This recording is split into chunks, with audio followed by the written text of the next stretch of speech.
Dementia is a thief. It comes quietly, in soft slippers, and it steals you away piece by piece. I have kept the door bolted shut against it for 20 years, and today I am going to tell you exactly how I do it. My name is Carmen. I am 102 years old. I live in Valencia, Spain. I was born when the streets of my city still smelled of horses, not gasoline.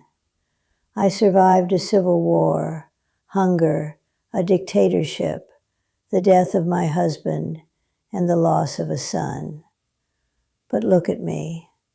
I am not lying in a bed staring at the ceiling. I remember my grandmother's paella recipe down to the last grain of saffron. I remember the phone numbers of all 7 of my great-grandchildren by heart. I walk to the market myself. I count my own change, and I haggle for every euro with the fishmonger, not because I need the money, but because it is a sport. My mind is my weapon, and I clean and sharpen it every single day.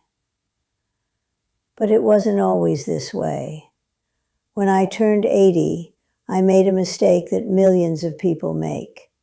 I believed a sweet lie. I told myself, Carmen, you have worked so hard. You raised the children.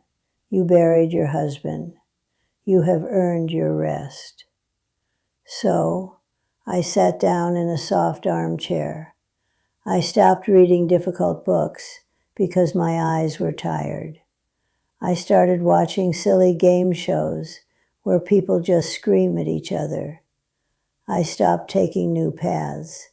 I thought I was saving my energy. I didn't know then that rest is rust. If you put a steel sword in a velvet case and never take it out, it rots faster than it would in battle. The same thing happened to my head. It happened when I was 82. 20 years ago. I left my house to buy bread at the bakery on Carrer de la Pal. I had walked to that bakery for 40 years.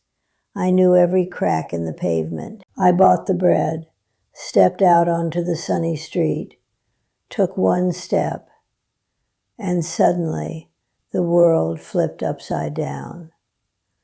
I looked around and I realized I didn't know where I was.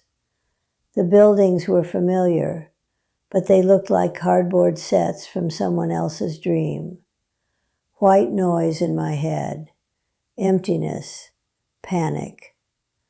I stood there with warm bread in my hands, crying in terror because I didn't know which way was home. It lasted maybe 2 minutes. Then the fog lifted. I remembered the way. But the fear stayed. I went to the doctor. He looked at me with that pity I hate so much and said, Señora, it is age.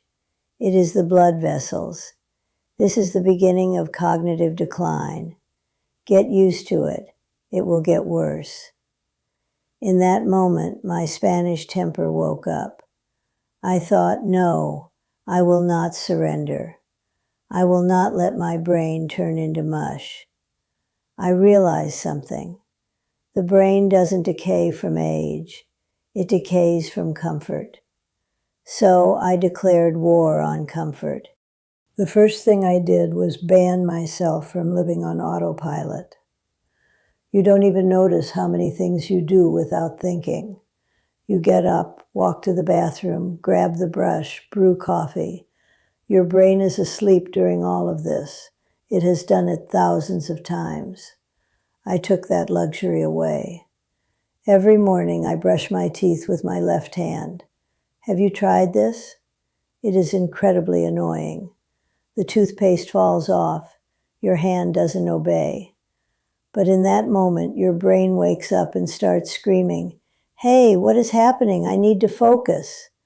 That is exactly what I want. I button my blouse by touch without looking in the mirror. I switch the salt in the coffee jars on my kitchen shelf. Every time I reach for the salt, I have to think, stop, it's on the left now. And most importantly, walking. I never walk the exact same route 2 days in a row. Even if I just need to go to the pharmacy around the corner, I take a detour. I go through the park, through the neighbor's courtyard, past the construction site. I force my brain to draw new maps. Discomfort is vitamins for your neurons. If your life is convenient, you are getting old.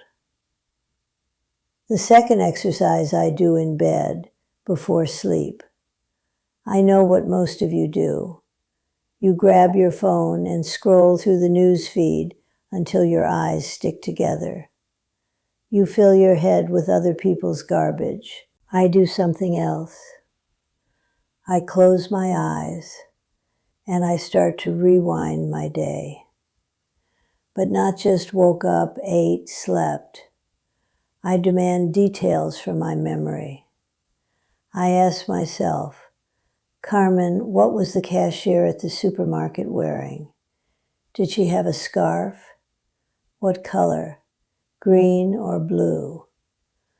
What exactly did the neighbor say about her cat? Word for word. How many steps did I climb to get to the post office? At first it was torture. I couldn't remember almost anything. My day was a blur. But after a month, I started noticing details in the moment. Now I walk down the street and my brain works like a camera. I record license plates, faces, newspaper headlines. I know that tonight I will have to submit a report to myself. This keeps my memory in such shape that I remember the events of 1941 better than you remember last Tuesday. The third exercise is the hardest and the most effective. Loneliness kills the brain faster than vodka. When you are silent, your speech centers atrophy. I live in Valencia. There are always tourists here, and I use them as my gym equipment. Every day I go out to the promenade or the Plaza de la Virgen. I hear foreign languages, English, French, and I approach them. I, an old señora, walk up to young people and ask them something in their language. I learned French in school almost 90 years ago.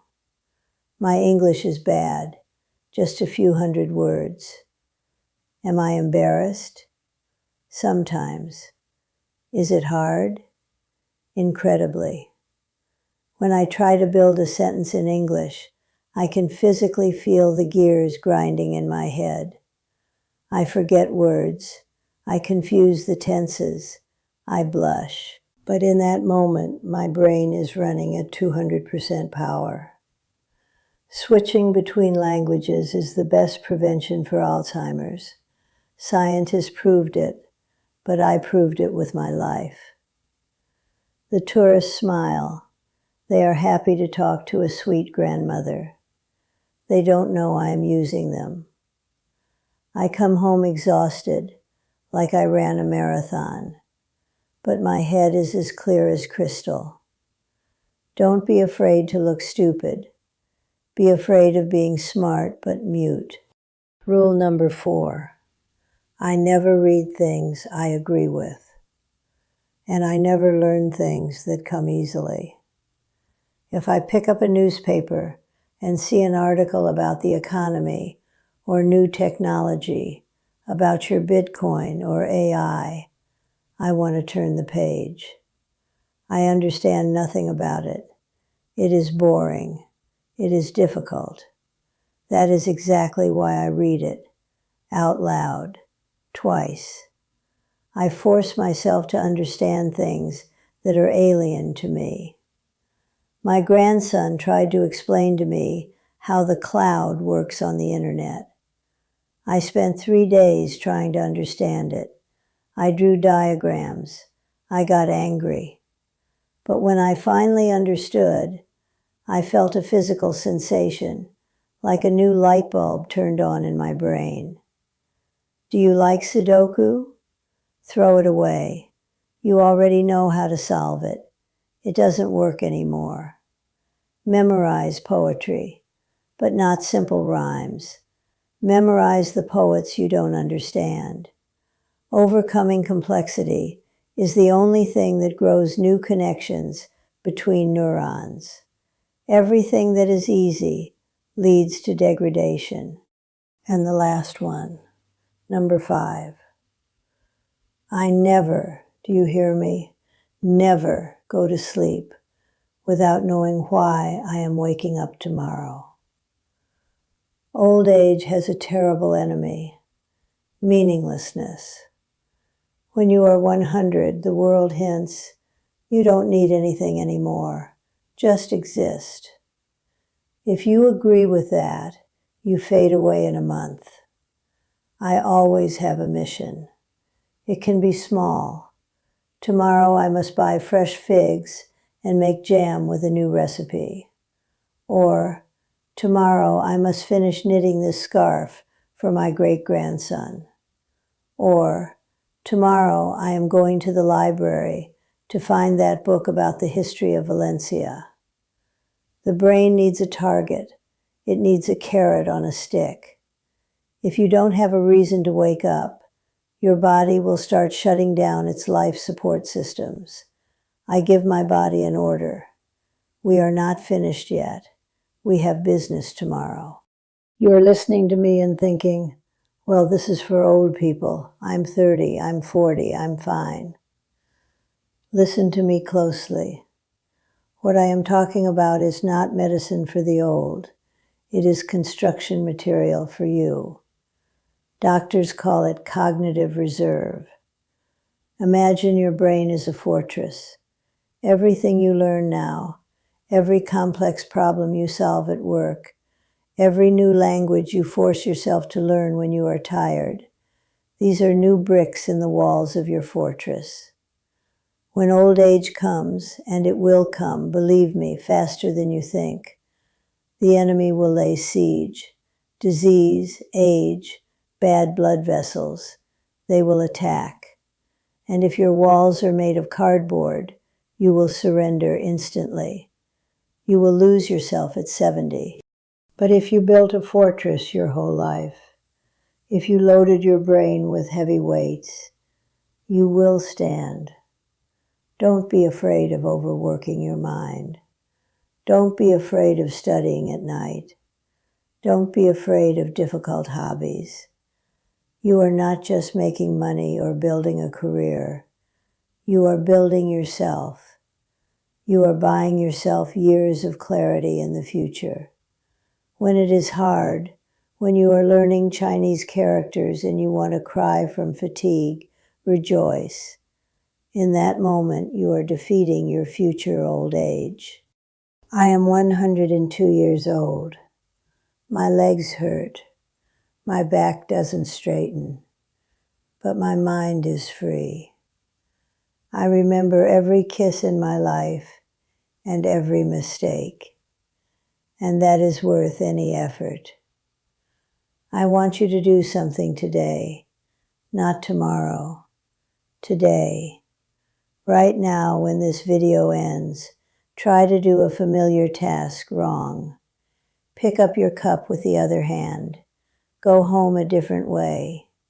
Learn 4 lines of a poem in a language you don't know. Feel that resistance. That is the sound of the rust flaking off.